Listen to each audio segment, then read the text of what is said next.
Buenos días, queridos hermanos y hermanas y amigos que se conectan a la iglesia virtual acá en nuestro distrito de Chillán Viejo. Muchos hermanos que no están asistiendo aún a las reuniones presenciales están invitados para vivir una experiencia espiritual en el marco de un culto, ¿cierto?, virtual que va en apoyo de nuestra fe, ¿cierto?, y del gozo de adorar al Señor. Increíblemente, hermanos, estamos viviendo el penúltimo sábado del año. Dentro de 7 días más, si el Señor así lo permite, estamos precisamente ya celebrando la Navidad. Ese día especial donde conmemoramos el nacimiento de Jesús en este mundo. La Navidad implica precisamente nacimiento y estamos, por supuesto, aludiendo a ese personaje de tanta importancia para nosotros, que es Jesús, nuestro buen Salvador. La meditación, hermanos y hermanas, la he titulado El Rey de Judá y su cetro eterno. ¿Quién es el Rey de Judá? ¿Quién es este personaje que recibió un cetro, símbolo de autoridad y que permanecerá para siempre? Me gustaría que pudiéramos centrarnos en el capítulo 49 del libro de Génesis, el primer libro de la Biblia. Y dice la palabra de Dios, versículo 1, 2, y luego nos vamos a saltar del 8 hasta el 10. Vamos a leer el 1. Dice así: y llamó Jacob a sus hijos y dijo: juntaos, y yo os declararé lo que os ha de acontecer en los días venideros. En otras palabras, ¿cierto? El patriarca Jacob, estando ahora ya en Egipto, llama a sus hijos y él, como patriarca de Dios, lleno sin duda del Espíritu Santo, prevé, y el Espíritu de Dios le indica lo que va a ser el futuro de su descendencia, y específicamente la descendencia de cada uno de sus hijos, que en este momento, es cierto, están junto a él. Él ya es un anciano. El contexto da a entender de que Jacob ya prácticamente no ve, solamente reconoce a sus hijos porque los escucha hablar y porque los palpa, los toca. Y entonces ahora, sintiendo él que sus días de vida están llegando a su fin, él le declara por el Espíritu lo que va a ser el futuro de los hijos de él, ¿cierto? Sus hijos, que todos nosotros sabemos fueron 12. Y dice en el verso 2: juntaos y oíd, hijos de Jacob, y escuchar a vuestro padre Israel. Era común que los patriarcas se refirieran, ¿cierto?, a su descendencia sobre su suerte o sobre su destino futuro, que por supuesto estaba sujeto a la condición de fe y de obediencia, ¿cierto?, al Señor. Y en verdad, cuando uno analiza en detalle las palabras que Jacob, el patriarca, refirió a sus hijos, para la mayoría de ellos no habló con palabras muy positivas, muy esperanzadoras de un buen final, de un buen futuro para todos ellos. En verdad destaca fundamentalmente la vida de dos de ellos. Ciertamente José, usando una terminología muy linda, reconociendo lo que era, cierto, un hombre próspero desde su misma juventud, aun cuando tuvo que pasar por experiencias de amargura. Pero el Señor lo hizo a José una rama fructífera junto a una fuente, y que aunque los arqueros, sus hermanos, lo atacaron, Dios lo prosperó, ¿cierto? Y tuvo bendiciones desde los cielos. Sin embargo, aún más allá de las bellas palabras referidas a José, al que se refiere en términos distintos es precisamente a Judá. ¿Por qué a Judá Jacob le habla en estos términos? Vamos a leer lo que le dijo el patriarca Jacob o Israel a su hijo Judá y a su descendencia. Versículo 8. Dice Judá: te alabarán tus hermanos, tu mano en la cerviz de tus enemigos. Los hijos de tu padre se inclinarán a ti. Es decir, tus hermanos se inclinarán a ti. Cachorro de león, Judá, de la presa subiste, hijo mío. Se encorvó, se echó como león, así como león viejo. ¿Quién lo despertará? Luego dice estas magistrales, sublimes y solemnes e importantísimas palabras. Dice el patriarca Israel respecto de su hijo Judá, lo que va a suceder en el futuro de esta descendencia, de esta tribu. No será quitado el cetro de Judá. No será quitado el cetro de Judá. Es decir, el cetro de Judá permanecerá. Las otras tribus llegará el momento en la historia futura en que dejarán de ser como nación. Sin embargo, no será quitado el cetro de Judá. Cetro aquí es símbolo de autoridad. Los pastores usaban un báculo para defenderse, ¿cierto?, en su trabajo pastoril. Y él era como un arma de defensa. Pero el cetro en el marco de los reyes era un símbolo de poder, de autoridad. Y desde Judá iban a ser en el futuro un ser que iba a tener autoridad sobre los hombres, pero también sobre la vida y sobre la muerte, sobre el poder del pecado. En otras palabras, el patriarca Israel, por el Espíritu Santo, estaba anunciando que desde la descendencia de su hijo Judá nacería alguien que iba a tener la autoridad, y esa autoridad iba a permanecer para siempre. Continúa diciendo la declaración del patriarca Israel: ni el legislador entre sus pies, hasta que venga Silo o Chilo. Y cuando venga, a él se congregarán los pueblos. Qué declaración más maravillosa, mis hermanos y hermanas, y queridos y respetables amigos que escuchen este mensaje. Por el Espíritu Santo que moraba en él, el patriarca Jacob está anunciando aquí, en estos términos, ¿cierto?, de qué tribu iba a nacer el Salvador del mundo, el Mesías Salvador, el Mesías Libertador, el Hijo de Dios que se iba a encarnar en esta tierra. Él es el superior, ¿cierto?, legislador que el mundo ha conocido, porque es el autor de su propia ley eterna, que fue entregada, ¿cierto?, a los seres humanos allí sobre el monte Sinaí, a su siervo Moisés. Mis hermanos, sin embargo, los principios de esa ley son eternos y son inmutables. Y nunca jamás ha existido en la tierra un legislador superior a lo que fue, es y será nuestro amante Salvador, el Mesías Redentor, nuestro Señor Jesucristo, el Rey de nuestro corazón. Si profetizabas que iba a venir Silo o Chilo, y cuando viniera este personaje con este nombre llamado Chilo, a él se iban a congregar los pueblos y las naciones.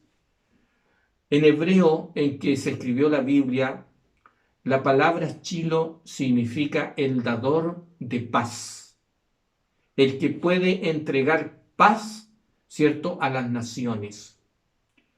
Por eso el contexto da a entender que desde la tribu de Judá, ¿cierto? No iba a ser quitado el cetro, es decir, la autoridad que se iba a levantar proveniente de los cielos, pero que iban a ser entre los hombres, ¿verdad? Esa autoridad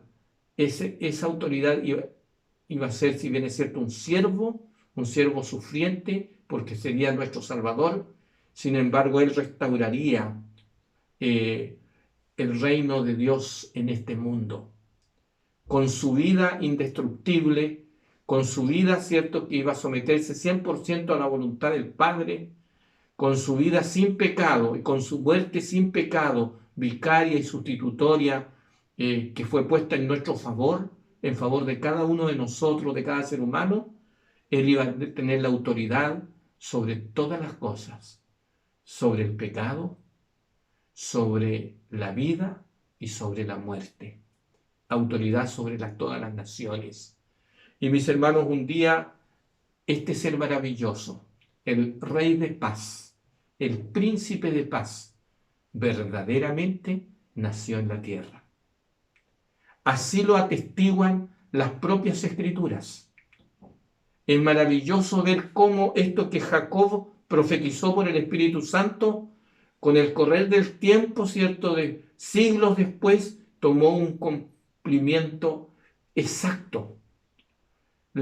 Vamos a leer algunas breves declaraciones, mis hermanos, respecto de la relación que este texto, esta declaración del patriarca Jacob o Israel, tiene con los profetas que profetizaron de la gracia de Dios, que iba a ser traída a la tierra de manera especial a través del Hijo del Dios viviente, nuestro Señor Jesucristo.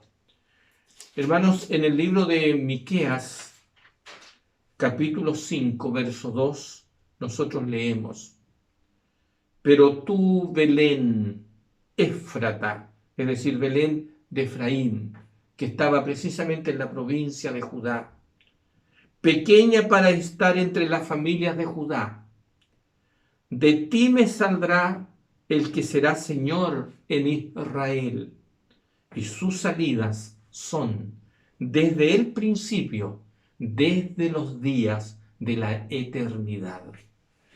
Qué impresionante, hermano, es leer esto. Qué esperanzador, qué gozo especial siente nuestra alma al leer el cumplimiento de esta profecía de Jacob. Él dijo por el Espíritu: no será quitado el cetro de Judá, ni el legislador entre sus pies, hasta que venga Silo, el Rey de paz. Y cuando él viniera a la tierra, a él se iban a congregar los pueblos. Y hermanos y hermanas, un día, en la provincia de Judá, que es la parte sur de la Palestina, de los días en que nuestro Señor Jesucristo vino a este mundo. Allí permaneció la tribu de Judá, la nación judía, y la tribu de Benjamín. Todas las otras 10 tribus finalmente se perdieron, se mezclaron con otras naciones, dejaron de ser como nación. Pero Judá permaneció hasta cuando Cristo nació. Y la descendencia presente de los hebreos son fundamentalmente provenientes de esta tribu. Hermanos, y aquí dice con claridad: pero tú, Belén, una pequeña aldea, un pequeño, cierto, grupo de casas de situación modesta y humilde. Algunos historiadores que analizan, cierto, la población que pudo haber tenido Belén, dicen que pudo haber tenido quizá, entre 1500 y 2000 personas. O sea, una pequeña aldea. Allí en esa humilde aldea, un día nació en la pequeña aldea de Belén, en la provincia de Judá, un señor, un rey. Pero sus salidas, a diferencia de todo otro ser humano, son desde el principio, desde los días de la eternidad. Es decir, el que iba a nacer en Belén, el que nació finalmente de la Virgen María, hermanos, no era un ser que comenzaba ahí su existencia, sino que simplemente ocurría un hecho milagroso del más profundo y alto significado, la encarnación del Hijo de Dios, la segunda persona de la deidad, de la Trinidad, el Hijo.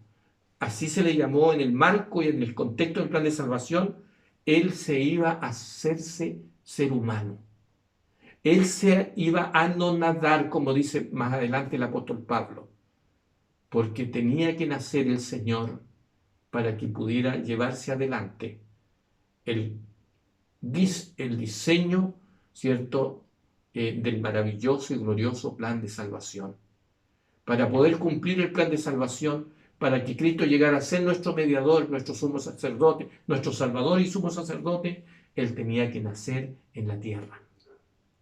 Por eso, hermanos, el nacimiento de Cristo debe tener para nosotros un significado simplemente incomparable. Esto es algo de un significado, hermano, sublime, de un significado superior a las cosas pasajeras y efímeras de esta tierra, de este mundo. Por eso cada vez que viene la Navidad nosotros no tenemos que distraernos, hermano, en que este nacimiento, aunque no estamos seguros que corresponda a la fecha exacta, pero lo que tenemos que permitir es que nuestra mente se centre en el hecho milagroso, en el mayor milagro de los milagros, hermano, la encarnación del Hijo de Dios por nuestras culpas, para poder salvarnos de la condenación del pecado y también del imperio y del poder de la muerte. Gracias sean dadas al Padre por habernos mandado a Cristo su Hijo. Gracias sean dadas a nuestro Salvador porque Él aceptó el gran desafío y un día se sumó para hacerse un miembro más de la familia humana. Nació, ¿cierto?, en esa humilde aldea de Belén, de una bienaventurada mujer llamada María, escogida por Dios mismo para ser la madre del niño Dios. Cuando se cumple el tiempo del nacimiento histórico de nuestro Señor Jesucristo en la tierra, hermano, es admirable ver el descuido, la despreocupación que había no solo en el mundo estaba en otra. El mundo estaba en la esclavitud que ha estado siempre desde que el pecado entró. Pero los que habían sido llamados a ser luz para las naciones, el pueblo que había sido llamado para anunciarle al mundo la llegada y la venida del Mesías, simplemente se encontraba en otra. Y aún, hermanos, los propios dirigentes religiosos, los sacerdotes y levitas, los escribas, hermanos, aunque practicaban un ritual matutino y vespertino, su mente no lograba entender el significado de esos símbolos que anunciaban que por supuesto Dios iba a enviar un libertador, un Mesías redentor. Y aun cuando se dieron tantas señales proféticas con la autoridad del Espíritu Santo, con la autoridad profética, hermano, ellos tenían suficiente luz para darse cuenta y entender el tiempo, pero ellos, su mente y su apego a las cosas terrenales, ya a esta vida pecaminosa, los hizo no lograr entender que estaba por suceder el mayor evento de los siglos. Pero, hermanos, el Señor en su misericordia, nuestro Dios, a través de ángeles que obedecen su voz, su mandato, con la presteza, ¿cierto?, inmediata. En tanto nuestro Dios da la indicación y la orden, ellos están prestos para obedecer lo que dice el Rey de los cielos. Y en esa noche, hermanos, cuando Jesús nació en Belén de Judea, el escritor Lucas, en el capítulo 2, dice que un ángel se acercó a unos pastores que velaban y guardaban las vigilias de la noche sobre su rebaño. Y he aquí dice que se les presentó un ángel del Señor y la gloria del Señor los rodeó de resplandor. Y estos pastores que guardaban el rebaño en la noche tuvieron gran temor. Pero el ángel les dijo: esto tan maravilloso, no temáis, no tengáis miedo, porque os ha nacido hoy en la ciudad de David un Salvador, que es Cristo el Señor. Esto servirá de señal. Hallaréis al niño envuelto en pañales, acostado en un pesebre.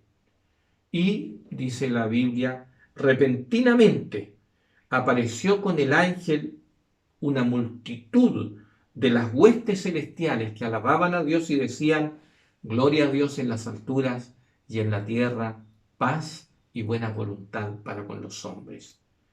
Hermanos, en esa noche memorable, en Belén de Judá, nació el príncipe de paz, el que llegó a ser rey de paz, el que lo era eternamente y el que lo seguirá siendo por siempre jamás. Por eso ahí se cumple las palabras del patriarca Jacob o Israel cuando dijo, ¿verdad? No será quitado el cetro de Judá, ni el legislador entre sus pies, hasta que venga el rey de paz. Y cuando venga, a él se iban a congregar los pueblos. Tristemente, en el momento del nacimiento humano de nuestro Señor Jesucristo, pocos se interesaron en este magno y significativo evento, el mayor suceso de los siglos, como lo dice Elena de White. Estos pastores que recibieron esta angelical visita mandatada por Dios mismo, ellos, ¿cierto?, al ver al ángel y al oír y al ver que el cielo se llenó de un fulgor indescriptible en el limitado lenguaje humano, ellos, ¿cierto?, cuando vieron que los ángeles se retiraron, dijeron enseguida: pasemos, vamos rapidito. Yo estaba afuera, unos pocos kilómetros de Belén, en las colinas de Belén. Fueron corriendo a Belén y dijeron: vamos y veamos esto que ha sucedido y que el Señor nos ha manifestado a través de estos ángeles. Y vinieron, pues, dice, apresuradamente, rapidito, y hallaron a María y a José y al niño, hermano, acostado en un pesebre. Dentro allí de un portal estaba el Rey del cielo, el Rey eterno, el Rey de gloria, el Rey de paz, el Rey del amor, el Rey del bien. No es el Rey de reyes, el Señor de señores. Estaba allí acostado en un pesebre, mis hermanos y amigos queridos. Qué paradoja, qué contraste, qué cosa más admirable. El Rey de los reyes, el Señor de los señores, yacía en un pesebre junto a su madre. Pero, hermanos, también sabemos que algunos meses después vinieron de lejanas tierras otros hombres eruditos, persas, estudiosos persas. Mateo los llama, usa la palabra magoi, que algunos la traducen como mago, pero en realidad se refiere a eruditos, a sabios. Ellos habían estudiado la profecía de Jacob y la profecía de Balaam y otras profecías. Y vinieron, ¿cierto?, porque querían encontrarse con el recién nacido rey de los judíos, el rey de Judá. Sin embargo, cuando llegaron primero a la ciudad capital del reino de Judá, Jerusalén, toda Jerusalén se turbó y también el rey Herodes. Es decir, estaban totalmente en otra. Nada casi de preocupación ni de preparación para gozarse en el mayor evento de los siglos, que habían sido testigos solamente humildes pastores que cuidaban el rebaño en la noche allí cerca de Belén, en las colinas de Belén. Y vinieron para preguntar dónde había de nacer el Cristo, dónde está el rey de los judíos que ha nacido. Su estrella hemos visto en el oriente y venimos a adorarle. Y llegaron allí, hermanos, y se encontraron con esa frialdad, con esa indiferencia, con esa despreocupación. Qué paradoja, hermanos, qué paradoja. Qué lección espiritual nosotros tenemos que aprender de esto. Por cierto, no en el marco de la primera venida, porque eso ya es un acontecimiento histórico que sucedió. Y fue así como lo atestigua la Escritura. Y lo confirma también la historia, mis hermanos. Pero nosotros tenemos que pensarlo ahora en el marco de la promesa de su segunda venida. Cuán preocupados estamos verdaderamente, hermanos, por la segunda venida del Señor. Verdaderamente es prioridad para nosotros el hecho de estar cada día preparándonos verdaderamente para lo más grande que ha de suceder y creemos de manera inminente, de manera cercana, hermano. La segunda venida del Señor está cercana. Preparémonos, que no nos pase lo que le pasó al pueblo judío, que no se preparó para recibir a su rey. Pero hubieron otros que sí lo hicieron, aunque en número fueron muy, pero muy minoritarios. Tuvo, hermanos, que el rey de Judá, el rey de paz, tenía que ser echado en el surco de la tierra, tenía que entregar su vida para poder lograr la derrota del príncipe de este mundo, que había usurpado el mundo, lo había tomado cautivo, y la humanidad vivía y vive bajo su señorío. En Juan capítulo 12, nosotros encontramos desde el versículo 27, Jesús está hablando o entrevistándose con unos griegos en el atrio exterior del templo de Jerusalén. Esto algunos eruditos lo ubican en el día martes de la semana de la Pasión. Y el Señor Jesús dijo, ahora está turbada mi alma, ¿y qué diré? Padre, sálvame de esta hora. Mas para esto ha llegado esta hora. Padre, glorifica tu nombre. Entonces vino una voz del cielo que dijo, lo he glorificado y lo glorificaré otra vez. Es decir, el Padre habló a su Hijo en presencia de los griegos y de los que allí estaban. Y la multitud que estaba allí y había oído la voz decía que había sido un trueno.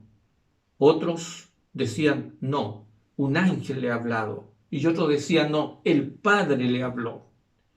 Respondiendo Jesús le dijo, no ha venido esta voz por causa mía, sino por causa de vosotros. Era necesario que se diera otra evidencia más de que quien estaba allí, Jesús, era el Mesías verdadero, el Hijo del Dios viviente, el enviado de Dios, el Salvador del mundo. Y ahí el Señor refirió estas significativas, profundas palabras, cuando dijo, ahora es el juicio de este mundo, ahora el príncipe de este mundo será echado fuera. ¿Quién es el príncipe de este mundo aquí, hermano? Representa al enemigo de Dios, a quien algunos, aunque no lo quieran reconocer, le rinden pleitesía. Y mis hermanos, y el Señor declaró, ahora está llegando la hora. 3 días más Cristo entregaba su vida en el marco de la Semana Santa.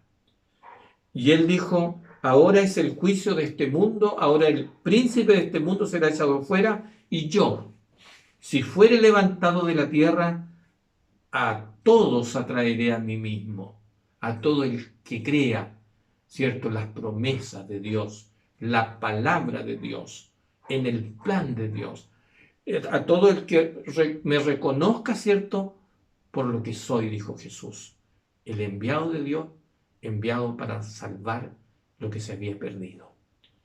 Y hermanos, Cristo tenía que morir, Cristo tenía que nacer y luego tenía que morir.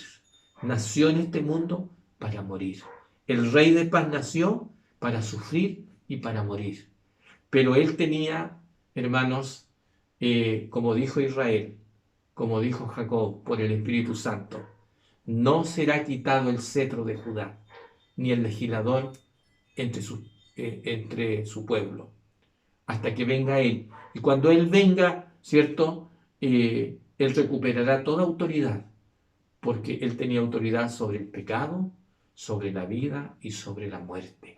Y mis hermanos, Cristo fue muerto, lo llevaron a la cruz, fue sepultado, pero el Señor fue levantado gloriosamente. Él mismo puso su vida y la volvió a tomar. Como dice Lucas después, era imposible que la muerte retuviera al autor de la vida. Por eso, Él fue, hermano, crucificado y Cristo murió. Cristo entregó el Espíritu en el día sexto de la semana de la Pasión. Todo el día de reposo, el día santo, sábado, Cristo estuvo en la tumba por nuestros pecados. Y al amanecer del primer día de la semana, el Hijo de Dios se levantó victorioso. El Padre lo levantó, pero Él, como era Dios, también se levantó del poder de la muerte. Y Él es para nosotros nuestra única esperanza. Queridos y amados hermanos y amigos y visitas que escuchan este mensaje, loado, alabado, glorificado sea por siempre nuestro Dios. Gracias a Dios que nos dio a su Hijo. Gracias por la esperanza que tenemos en ese ser maravilloso, sublime y santo. Gracias porque Cristo es la fuente de nuestra vida, de nuestra salvación, de nuestra única esperanza. Una esperanza que trasciende. Gracias porque Cristo es el Rey de paz, que puede dar paz a todos los que lo aceptan como Salvador personal. Gracias a Dios porque en Cristo el Salvador tendremos un Rey que no permanecerá una década ni un siglo, sino que es Rey y amigo fiel, nuestro hermano, como no se avergüenza de llamarnos hermano, por la infinita eternidad. Que en esta Navidad podamos gozarnos al meditar en el acontecimiento más importante de los siglos. Vamos a orar a nuestro Dios. Querido Dios y Padre eterno y amado, muchas gracias porque nos das el gozo de vivir en las sagradas horas de este día santo de sábado. Gracias, Padre, porque aquí hay un grupo de hermanos que se conectan a través de este medio virtual para adorarte desde su casita, a través de estas alabanzas y a través del estudio de tu palabra.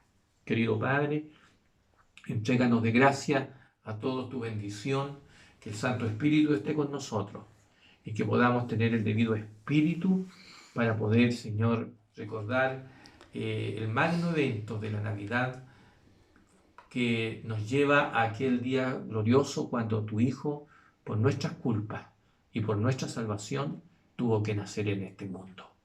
Ayúdanos, Señor, a ser agradecidos, Padre, con todo lo que tú nos diste, porque en Cristo lo diste todo. Y que tu bendición, precisamente por los méritos de Cristo, sea sobre la vida de cada uno de nosotros y sobre los miembros de nuestra amada familia. Lo pedimos agradecido, Padre, precisamente en el nombre de Jesús. Amén. Amén.